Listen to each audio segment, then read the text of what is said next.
Okay, para sa pag-uusap natin ngayon, binigyan mo kami ng isang serye ng mga teksto, mga talata mula sa Biblia. At ang focus natin, isang napakalaking konsepto, ang katarungan ng Diyos. At sa totoo lang, habang binabasa ko to, may isang tanong na paulit-ulit sa isip ko. Paano mo pag-iisahin ang isang Diyos na, 'di ba, sinasabing puno ng pag-ibig, pero siya rin pala yung Diyos na kailangang magparusa. Sa unang tingin, parang langis at tubig, hindi pwedeng magsama. Kaya ang misyon natin ngayon, himayin kung paano ipinapaliwanag ng mga source mo ang tila salungatan na to, at kung bakit, ayon sa kanila, ang sagot ay umiikot sa sakripisyo ng kanyang anak. At magsisimula tayo sa isang image na siguro pinakakilala sa lahat. Isang sigaw na yumanig sa kasaysayan mula sa Mateo, Diyos ko, bakit mo ako pinabayaan? Diyan tayo mag-uumpisa. Magandang panimula yan. Kasi yung sigaw na yun, ayon sa mga tekstong binigay mo, yun mismo yung kasukdulan eh. Yung climax ng argumentong theological na inilalatag nila. Ang sentral na ideya rito, hindi talaga sila magkalaban. Yung katarungan at pag-ibig. Yun yung parang counterintuitive, di ba? Oo, eksakto. Sa katunayan, ayon nga sa mga awit, na isa rin sa mga source mo, sinasabi na ang katuwiran at katarungan ang pundasyon ng iyong trono. Isipin mo na lang parang dalawang haligi. Parehong kailangan para hindi bumagsak ang isang estruktura. Ang tatalakayin natin ay kung paano gumagana yung dalawang haligi na yan ng sabay, base sa lohika na ipinipresenta ng mga dokumentong ito. Okay, sige, simulan natin sa pundasyon na yan dahil dito mismo ako unang nalito. Sa Exodo, inilalarawan doon ng Diyos bilang mahabagin at mapagmahal, di ba? Hindi madaling magalit, sagana sa kabutihan. Ang ganda pakinggan, no? Parang isang mapag-arugang magulang. Pero sa kasunod na pangungusap, biglang sinabi, hindi niya itinuturing na walang kasalanan ang nagkasala. Parang biglang kambyo. Sa isang banda, mapagmahal daw, pero sa kabila, hindi nagpropalampas. Paano nangyayari yon sa isang Diyos? Hindi ba pwedeng pumili na lang ng isa? Either maging mapagmahal o maging makatarungan. At iyan mismo ang dilema. Yan yung tension na gustong lutasin ng mga source mo. Sinasabi rito na hindi pwedeng pumili lang ng isa. Tingnan natin yung dalawang senaryo. Kung hahayaan na lang ng Diyos ang lahat ng kasalanan nang walang parusa? Puro pag-ibig lang. Sko yun. Parang isang bansa na walang batas o walang pulis. Magkakagulo talaga. Eksakto. Ngayon, tingnan naman natin yung kabilang dulo. Paano kung puro katarungan lang? Walang pag-ibig. Kung lahat ng nagkasala, maliit man o malaki, paparusahan agad. Walang chance para magsisi. Kung gayon, hindi mo naman siya matatawag na mapagmahal o mahabagin, di ba? Kaya ang ipinipresenta ng mga source mo ay hindi ito either or na sitwasyon. Ang katarungan ng Diyos, kailangan ng pananagutan, pero yung pag-ibig niya, desperadong naghahanap ng paraan para sa kaligtasan.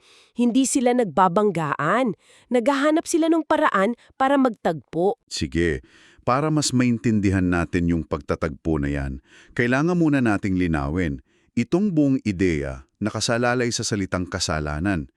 Baka iba ang pagtingin ng mga source mo dito eh. Are we talking about small mistakes, yung mga white lies, o something bigger? Paano ba nila dinidefine ang kasalanan? Mahalagang tanong yan. At malinaw ang sagot sa mga materialis mo, particular sa isang footnote na sumisipi sa unang 1. Ang kasalanan daw ay hindi lang simpleng pagkakamali. Ito ay paglabag sa kautusan. Okay, so lawlessness. Oo, lawlessness. Ang ibig sabihin niyan, mayroong isang perpektong disenyo, isang kaayusan na itinakda ang Diyos para sa sansinukob. Ang kasalanan ay yung sinasadyang pagsuway sa disenyong yon. Isipin mo na lang ang mga traffic light. May dahilan kung bakit may pula, dilaw at barde, di ba? Oo, para sa kaayusan. Yun. Ang mga yun ang nagpapanatili ng kaayusan sa kalsada. Ang paglabag sa kautusan ng Diyos ayon sa mga teksto ay parang pag-red light, lumilikha ng gulo at pinsala. Okay, so ang kasalanan ay parang pagiging sanhi ng isang cosmic traffic accident. Lumilikha ng pinsala at pagdurusa. Yan ang punto. Sinasabi sa mga source mo na kung hindi igagalang yung kautusan, Ang space-time, yan yung term na ginagamit nila para sa sansinukop, mapupuno yan ng karahasan. Magiging isang lugar kung saan ang malakas laging nanalo, ang mahina laging talo. Kaya ayon sa lohika ng mga tekstong ito, kailangang parusahan ng Diyos ang mga kriminal, hindi dahil sa galit lang, kundi para protektahan ng ibang nilalang. So may layuning protektahan yung katarungan. Oo, ang katarungan dito ay may layuning protektahan ang kaayusan at kapakanan ng nakararami. At dito na yata papasok yung isang konsepto sa mga source mo na talagang nakakuha ng atensyon ko. Yung ideya ng halaga ng kautusan. Ayon dito, ang halaga ng isang batas hindi lang basta nakasulat. Nasusukat daw ito sa bigat ng kabayaran para sa paglabag dito. Para daw alahas, malalaman mo kung gaano kahalaga base sa presyo. Parang sinasabi na may katumbas na presyo ang bawat paglabag.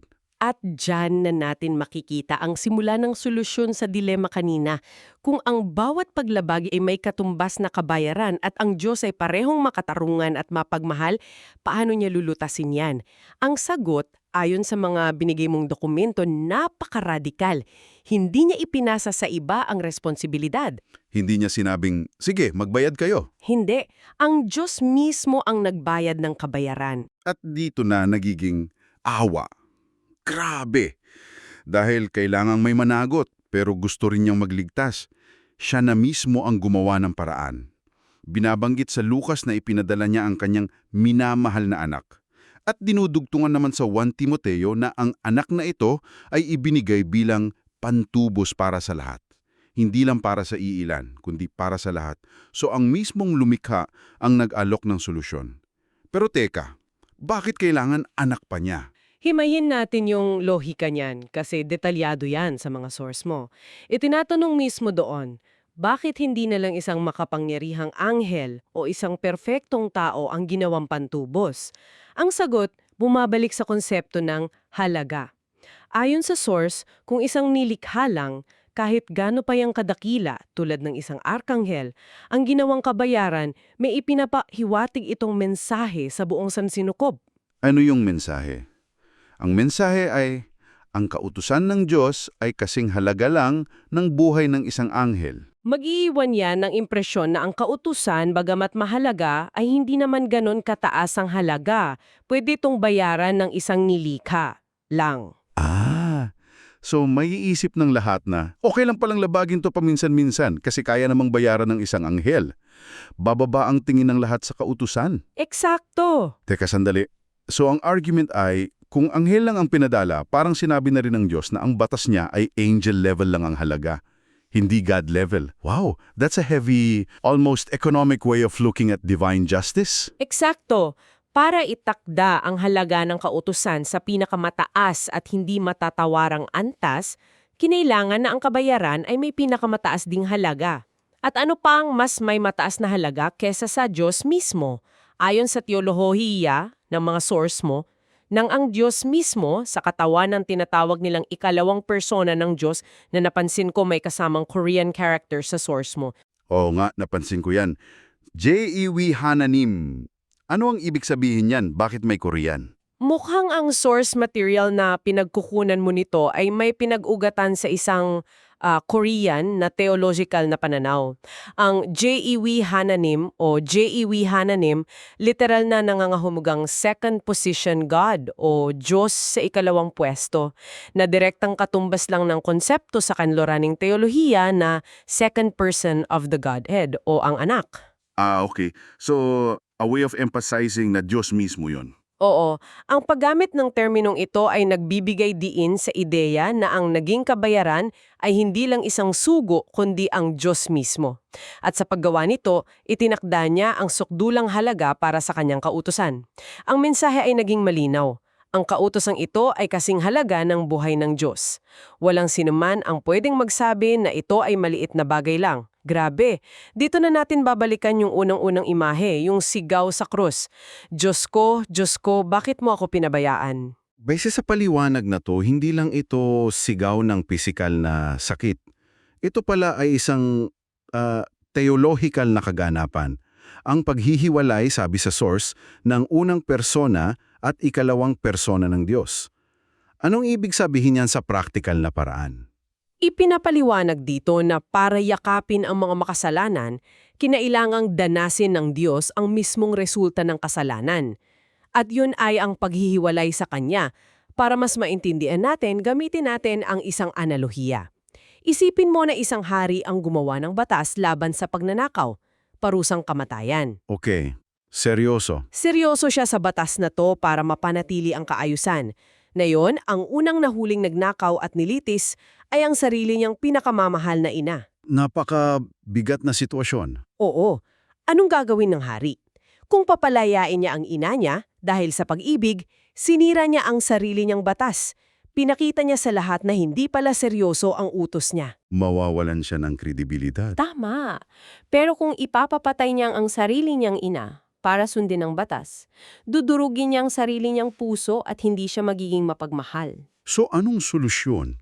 Ang solusyon na inilalatag ng mga source mo ay katulad nito. Humakbang ang hari at sinabing, ang batas ay mananatili at ang parusa ay matutuloy. Pero ako ang tatayo sa pwesto ng aking ina. Ako ang tatanggap ng parusa. Sa isang kilos, napatunayan niyang sineseryoso niya ang kanyang batas at ipinakita niya ang sukdulang pag-ibig. Wow! Ganyan inilalarawan ng mga teksto mo ang nangyari sa krus. Ang Diyos mismo ang tumanggap ng parusa para sabang na mapatunayan ang kanyang katarungan at pag-ibig. Yung analogy na yon, nalinaw niya ang lahat para sa akin. So ano na ang nangyari pagkatapos? Ngayong napatunayan na ayon sa mga source, ang halaga ng katarungan at pag-ibig ng Diyos, ano ang sumunod? Binanggit sa Hebreo na kasama rin sa mga teksto mo na ang ikalawang persona ng Diyos, si Jesus, ay itinalagang tagapagmana at tagapamahala ng lahat ng nilikha. Nagkaroon ng bagong kaayusan sa sansanuko. Tama. At ang bagong kaayusang ito may malinaw na batayan, ang kautusan ng pag-ibig. Simple lang daw ang patakaran ayon sa mga dokumento. Ang pagsunod at pagpapasakop sa ikalawang persona ay nangangahulugan ng buhay at kaayusan. At ang pagsuway.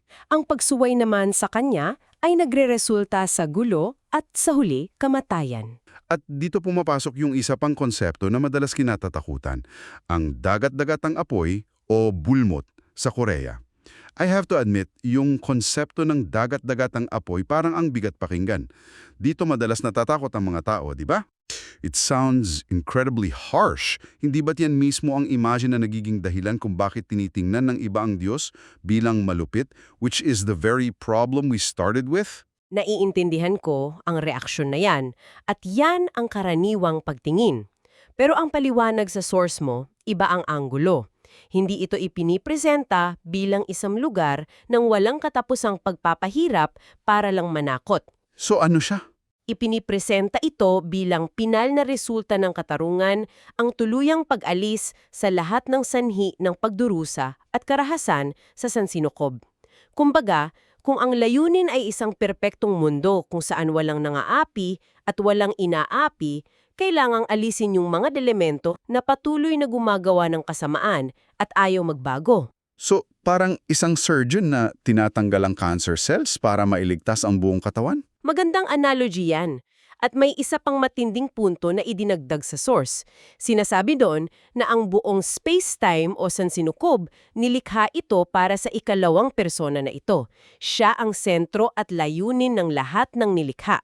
Ah, okay. Kaya, ayon sa lohikang ito, ang mga nilalang na patuloy na sumusuway at kumakalaban sa mismong layunin ng sansinukob ay literal na walang dahilan para manatili dito.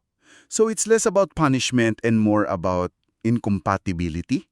Parang kung ikaw ay isang virus sa isang operating system at patuloy mong sinisira ang sistema, darating ang punto na buburahin ka ng antivirus program para protektahan ang buong computer. Hindi dahil galit sa'yo yung program, kundi dahil yun ang function niya. Ganoon nga ang pagkakalattag. Ang pamamahala ay nakasentro sa pag-ibig sa Diyos at sa kapwa. Malinaw na sinasabi sa dulo ng isa sa mga source mo na ang ikalawang persona ay ititira lamang ang mga nilalang na nagmamahal sa Diyos at sa kapwa. At ang iba ay itatapon sa dagat-dagatang apoy. Ito ang logical na konklusyon ng isang sistema kung saan ang pag-ibig ang pinakamataas na batas. Ang anumang bagay na tuloy-tuloy na sumisira sa pag-ibig ay kailangang alisin para maprotektahan ang kabuuan. Grabe. Kung babalikan natin ang lahat mula sa simula, yung buong larawan na ipinipinta ng mga source mo, nagiging malinaw na ngayon. Yung katarungan at pag-ibig ng Diyos na sa umpisa ay tila magkasalungat, hindi pala talaga nagbabanggaan. Sa halip, nagtagpo sila sa isang napakatinding punto, sa krus. Ayon sa mga tekstong ito, pinatunayan ng Diyos ang kanyang katarungan sa pamamagitan ng pagbabayad ng pinakamataas na posibleng presyo para sa kasalanan, ang kanyang sarili. At yun din mismo ang naging pinakadakila at sukdulang pagpapakita ng kanyang walang hanggang pag-ibig. Ang parusa ay naibigay at ang pagpapatawad ay naging posible, lahat sa isang kaganapan. At dyan tayo humahantong sa isang napakahalagang tanong para sa inyong nakikinig. Kung tatanggapin natin ang premise ng mga tekstong ito, na ang tunay na halaga ng isang batas, isang prinsipyo o isang paniniwala ay natutukoy sa bigat ng sakripisyong handang ibayad para rito, ano kaya ang sinasabi nito tungkol sa mga bagay na pinahahalagahan natin sa ating sariling buhay at lipunan? Mula sa mga personal na pangako natin sa isa't isa, hanggang sa mga batas ng ating bansa. Madaling sabihin na mahalaga ang isang bagay, pero ang tanong ng mga source mo ay mas malalim. Ano ang halaga na handa nating ibayad para mapanindigan ito? Baka doon natin malalaman kung gaano natin ito pinapahalagahan talaga.